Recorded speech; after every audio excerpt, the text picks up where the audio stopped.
Welcome to Pennsylvania Newsmakers, and as always, thanks for watching. Well, we're going to do our literacy update with data breaches. You want to hang in for that, but first, we have some folks from the Pennsylvania Manufacturers Association on. We're going to talk about the election that took place this past week, its implications for the future, and we're going to pay a little tribute to the late. I'll let you know who that is in a moment. Stay with us and you'll find out. This is Pennsylvania Newsmakers, a fast-paced, unrehearsed weekly discussion with and about the leaders who shape your world. And now, here's your host, Terry Madonna. Well, welcome back. Well, you might have missed it, but Fred Anton, who was on this program for, more than a decade, almost since its beginning as part of our business council, passed away recently. And joining me to talk a little bit about his life, but then we're going to get into a couple of important subjects, is Dave Taylor. He's the president and CEO of the Pennsylvania Manufacturers Association, and Carl Marrara. He's the vice president for governmental affairs at the aforementioned organization. All right, Dave, this is a sad day. Fred was a legend, head of the Pennsylvania Manufacturers Association. He pushed for the increase in manufacturing in this state, create jobs for folks all over the place. His passing is a sad day for not just his family, but for so many of his friends, not just around the state, but around the country. Well, yes, and how do you summarize a great man's life? Yeah. But I mean, the thing that I'll say is that he was a great character in both senses of the word. That he was, of course, very distinctive with his towering height and his booming voice, but also in terms of being a man of great character. And as the remembrances roll in, that there's a recurring theme, which is that no matter who you were or how you encountered him, that the boss always took time to treat people with kindness and respect. To really get to know you, and that that he gave many opportunities to people of the rising generation in Pennsylvania's political class, and so as a result, he is being mourned, but he's being very well remembered, and more than that, the hallmark of a great leader is that he set the path going forward. Carl and I are on the scene at the helm, and the PMA is to stand for all time. So if I keep at it as long as the boss has, I've got 35 years to go. Well, Carl, as you know as well as Dave, I mean, increasing manufacturing jobs, I mean, Democrats and Republicans agree on creating jobs and particularly bringing back manufacturing to the state. That's a huge aspect of what Fred Anton did. And I always thought of him as he had this distinctive personality. I mean, when he sat here and we chatted, whether it was here or in other venues, I mean, people wrote, I would get comments all the time. How's Fred Anton doing? What's Fred Anton like? And you'd get that because of the towering nature of his personality, right? And to Dave's point on the calls that we've been receiving, it has been from all swaths of the political spectrum, whether it be Pat Toomey, whether it be Bob Casey, whether it be Tom Corbett or Ed Rendell. It's really truly I think. It just speaks to the man that he was, and I mean, one of the things that he was proudest of was the lunch in New York City, part of the Pennsylvania Society Weekend, and the PMA seminar and luncheon, and the bipartisan effort, really Democrats totally nonpartisan. And again, it's not to say that we're not going to disagree. We are, and that makes it more important that we treat one another with respect and consideration, and try to understand one another. He always did that. That was one of the hallmarks. Well, at any rate, R.I.P. Fred, and God bless you. And thank you. At any rate, let's turn. I mean, there isn't any doubt that Republicans have to face a difficult choice when they run for office next year. We saw that in Virginia. Can they completely embrace Donald Trump? Can they run away from Donald Trump? Or can they do what Ed Gillespie tried to do in Virginia, which is have it both ways, not have Donald Trump in the state campaigning for him, don't do anything overtly to involve him, but stick to his agenda. This is a tough choice. I mean, you folks are going to be following and involved in these elections next year. Ed Gillespie, the Republican candidate for governor, lost by about 9 points. What This is a tough choice for Republicans, isn't it? Republicans need to deliver. And the life of the nation is more important than one particular person or one particular personality. And, again, I think there were a lot of voters who were dissatisfied with the choices on the presidential line in 2016. One of them had to win. Right. One of them had to win. And, again, while the media circus swarms around the president and what he says or what he does, the fact is that the administration is very broad and that there is work that is being done. And if you look at the the numbers on the economy, that we've attained growth above 3% in the past 2 quarters, and if the Republicans in Congress are able to tackle a consequential subject like tax reform, and that then in turn delivers the kind of growth that the economy needs and deserves after 8 to 10 years or more of stagnation, then ultimately that will, as they say, trump everything else. Yeah, your bottom point is if the economy continues to grow, that will move voters more towards him. That's a good point, and I'm surprised, given the growth we've seen, that's not even more further occurred. All right, you cover politics and government. That's your job. Yes, sir. What Republicans they do have this dilemma, don't they, when they're running for office? So the turnout that you're talking about in Virginia, if you look at the map, the county breakdown map, it's almost identical to what the map was for Trump in 2016. It's just that you're not seeing the counties that were red. You're not seeing the same level of turnout that you had for Trump, and we knew that. I mean, that's the whole reason that could be this enthusiasm pollsters gap. were wrong with Trump. Yeah, because we didn't. Yeah. People turned out to vote that have never turned out to vote before in the history of their lives, and now I think it's going to be up to the Republican Party. Maybe not to run away from Trump or to get behind Trump, but to re-educate those voters that there's an election even happening. Yeah, good point. All right, we're going to run to a break. I'll let you weigh in in the next segment, and we'll be back momentarily. This broadcast of Pennsylvania Newsmakers is presented by the Pennsylvania Chamber of Business and Industry, the statewide voice of business, and by the Pennsylvania State Education Association and Partners for Public Education, bringing the power of a great education to our schools, our students, and our communities.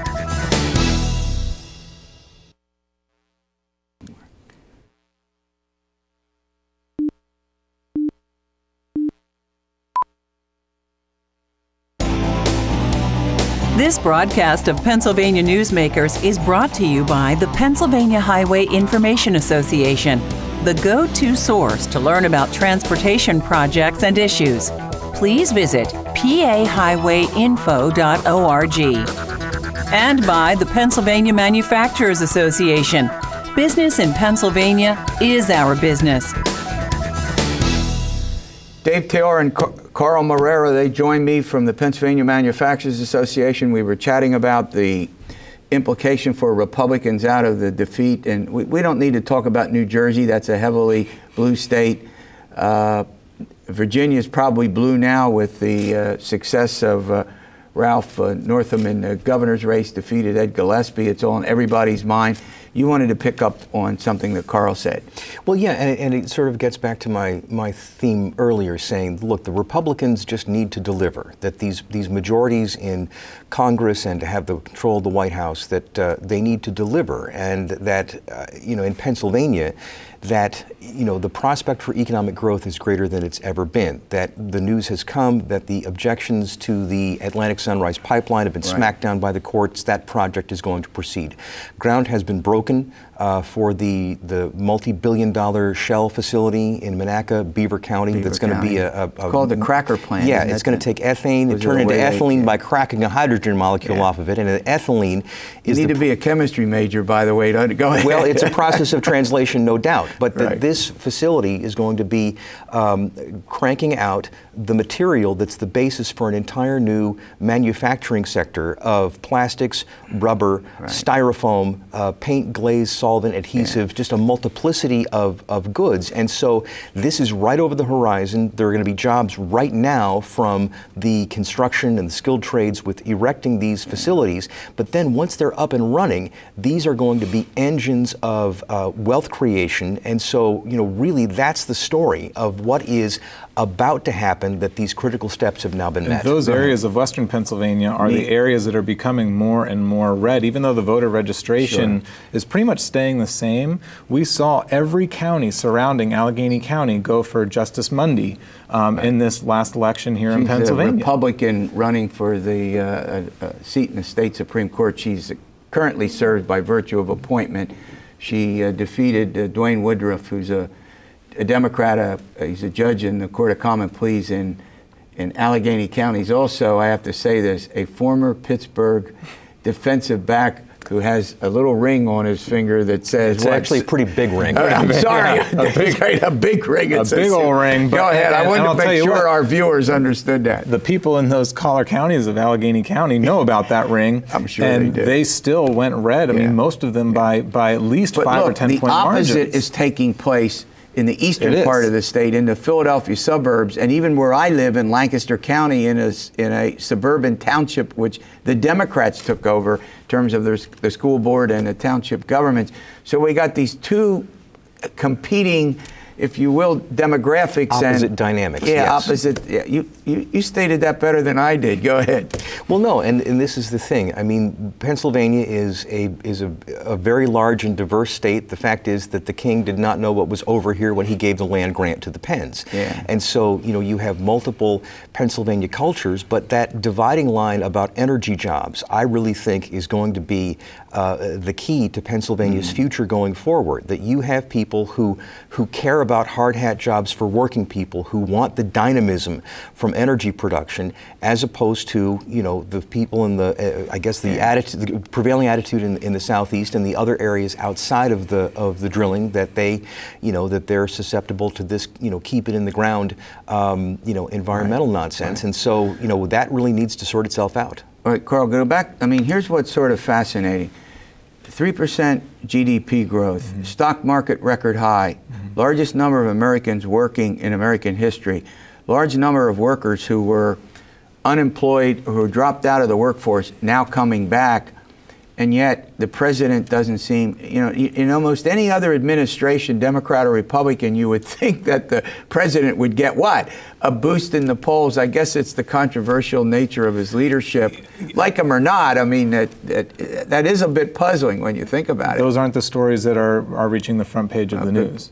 Yeah. And when you look at the growth that you're talking about, for us at the Pennsylvania Manufacturers Association, we want to make sure that Pennsylvania is poised to take on those jobs. Jay Timmons, the head of the National Association of Manufacturers, had a tweet the other week that said there are going to be 5 million manufacturing jobs that are going to be created within the next year. Are you ready? Yeah. And you know what? And where do those jobs go? How does Pennsylvania get our fair share, our proportionate share of that national growth, or do we lose out? And that's not really as partisan as you would think. Senator Casey, who's been on this program many times, is not a fan of Donald Trump, to put it bluntly. He's become one of the fiercest critics of President Trump. But he agreed with him on the Trans-Pacific Partnership. He agrees with him on renegotiating NAFTA. He talks about jobs, bringing jobs back, and he seems to support manufacturing generically. I'm not saying on everything you all want to do. The most important thing that the Trump administration is doing right now is the rollback of the regulatory overkill that took place during the Obama administration, and that EPA Administrator Scott Pruitt is the point man on that. And again, I would have preferred to have seen Senator Casey support Administrator Pruitt. That wasn't the case. But I mean, we need government to stop moving the goalposts. And so even just the fact that people in the private sector have faith that things aren't going to get worse. Maybe the administration can make it better in terms of the regulatory burden, but at least knowing that the rules are going to be the way they are for a little while enables people to make those kinds of decisions about making investments, and I really think that's where a lot of this growth has come from. You have the final word. Thanks for coming on, and I wanted to pay tribute to the late Fred Anton, R.I.P. God bless him. All right, coming up, data breaches. We're going to get into consumer financial literacy stuff. It's very important. We'll see you back here in a moment. This broadcast of Pennsylvania Newsmakers is brought to you by the Pennsylvania Credit Union Association. Pennsylvania Credit Unions, where people are worth more than money. To find a credit union that is right for you, check out ibelong.org. And by the Energy Association of Pennsylvania, Pennsylvania's energy information source.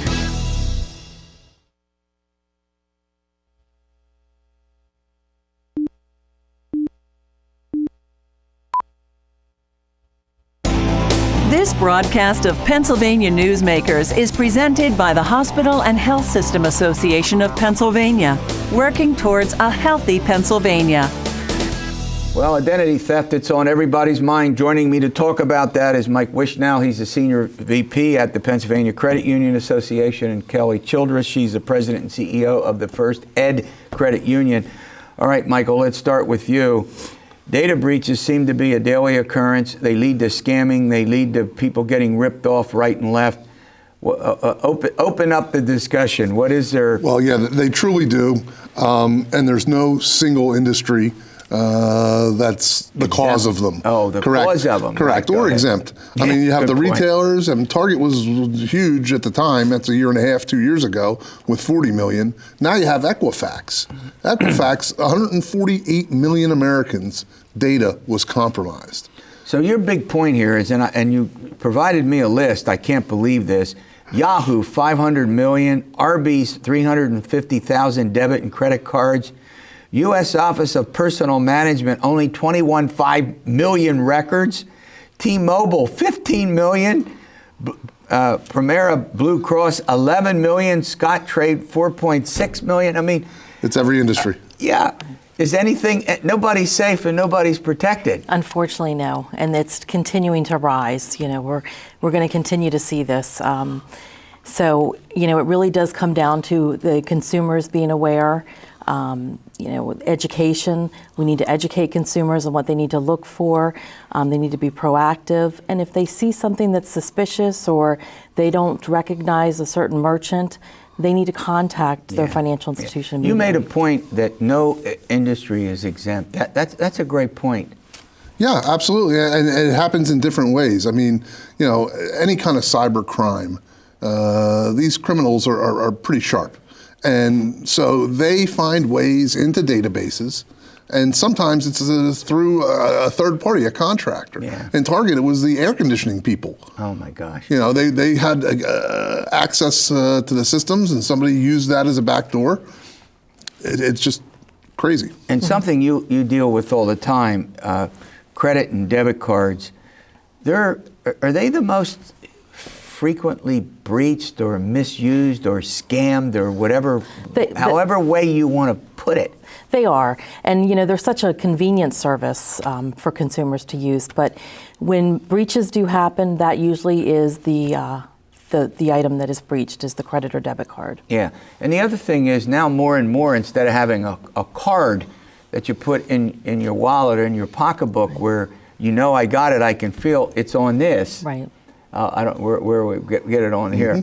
It's on this, which means if they get into the system, I presume they get the credit card and can begin to access it online. So you don't even have to show up, Michael. You don't even have to show up in a place to get your card. I'll put it another way: your credit compromised. Absolutely. Right. That's absolutely true. I mean, it can happen.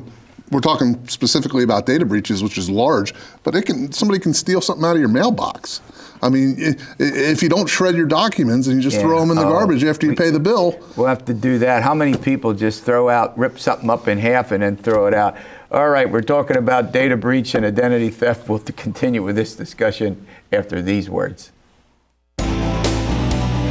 This broadcast of Pennsylvania Newsmakers is brought to you by the Pennsylvania Medical Society. Inspired physicians committed to the good health of Pennsylvanians and the advancement of the practice of medicine. And by the Pennsylvania Healthcare Association, advancing quality, improving lives.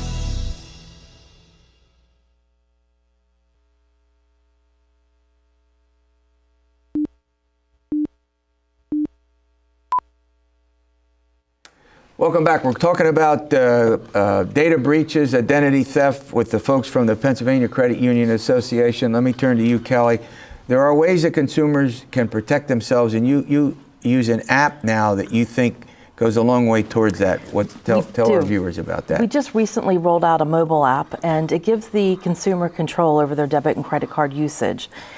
They can actually go online, make purchases with their cards, and then as soon as they make the purchase, they can turn off the access. So that really does eliminate the probability of any type of online fraud. So if people were to hack into their system, they couldn't open that app because it's closed. You would need a specific, I guess, username and password to get in. Username or password. That's really good. Mm-hmm. So, Michael, you always talk about getting credit reports, and I don't, does anybody really do that these days? I do. I know you do. If you didn't, you wouldn't be on the program. That's the whole point, right? Yeah, I mean, you're entitled to a free copy once a year. Yeah. And you can go to annualcreditreport.com. All three of the major credit reporting bureaus are there. You should take a look periodically, and you can pull one, and then 6 months later, pull the other one, just to make sure that everything's accurate. Yeah, that does make a lot of sense. And on the consumer exposure side, the one nice thing about credit cards is that, what is it, $50 or something? You don't have first $50. Take it. Right. Explain that. Yeah, the first $50 the consumer is responsible for. So in most cases, there is zero liability for the consumer. Yeah. One thing, though, that's very important, and we try to educate consumers on, is letting their financial institution know immediately so that we can prevent further. Yeah, the one thing that always bothered me more than anything else, because I know about that protection, is what happens if somebody drains your savings account or your checking account, and you run an operation. Is that as tough as it? It is, and it causes a lot of frustration for the consumer. But what we do is we make the consumer whole, and then we proceed with the investigation to find out exactly what happened. And go ahead. And if I may, Terry, there's also some products out there that can help you restore. You can't prevent this from happening because it's outside your control. Yeah. But we have a product, and Kelly's credit union uses it, called Sherpa. And if they want to find out about that, protectedbysherpa.com. And what it is it's a identity theft protection service, so that once an identity theft occurs, their experts will go and help you fix all the problems. Right. The zero liability is one thing, but the headaches is another. Right. Yeah, oh yeah, my wife handles all of that stuff, and it's just the complexity of doing normal business, right? Right. It's challenging, and it's frustrating for the consumers, the members, and it's frustrating for the financial institutions as well. Because we see this every day, and it doesn't seem to be getting better. All right, we're out of time, but this has been a wonderful update. Thanks for coming on and doing it. This is an important subject, and we're going to continue to weigh in on it. All right, we'll see you next week for another edition of Pennsylvania Newsmakers, and as always, stay well.